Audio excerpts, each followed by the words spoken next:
समुद्र का जल मीठा नहीं होना था, कड़वा ही होना था, कड़वा ही था ये।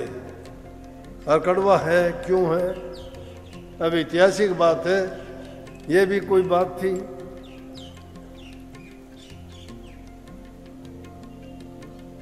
अहिल्या को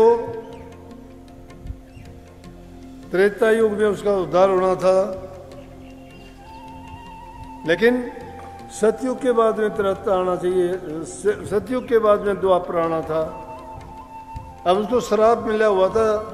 गौतम ऋषि ने कहा, वो कहने लगी मेरा क्या कसूर है, मुझे श्राप दे दिया, और त्रेता युग तो इतने सालों बाद आएगा। बोला देखो तेरा कसूर नहीं है तो मैं इतना कर सकता हूँ, तेरे लिए युग पलट दूंगा, लेकिन वचन नहीं पलटा जाएगा। द्वापर की बजाय त्रेता युग को पहले ले आए, सतयुग के बाद में त्रेता युग ला दिया।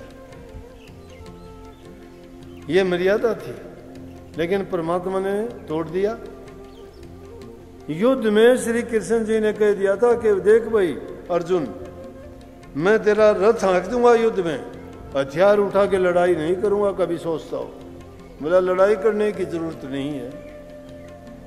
कृष्ण कहता नेम सिर्फ कर्म शस्त्र नहीं उठाऊंगा, और भीष्म पितामह कहने लगे थे कर्म शस्त्र दिलवाऊंगा। कितनी मर्यादा तो दिलवानी मैंने।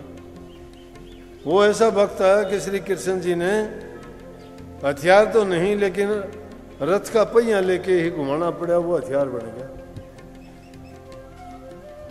तो सच्चे भक्त अपने परमात्मा को भी अपनी मर्यादा बदलने के लिए मजबूर कर देते हैं।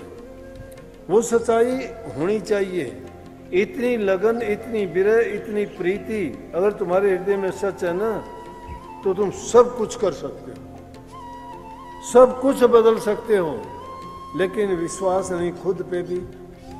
आप तो खुद को ही खुदा मानते हो।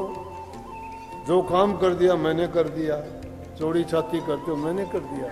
क्या औकात है हमारी कर देंगे कोई काम? उसकी मर्जी और इच्छा के बिना पत्ता भी हिल जाएगा क्या?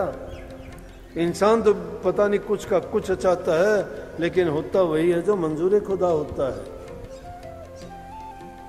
बंदा लाख सा है, चाहने से क्या होगा वही जो मंजूर खुदा।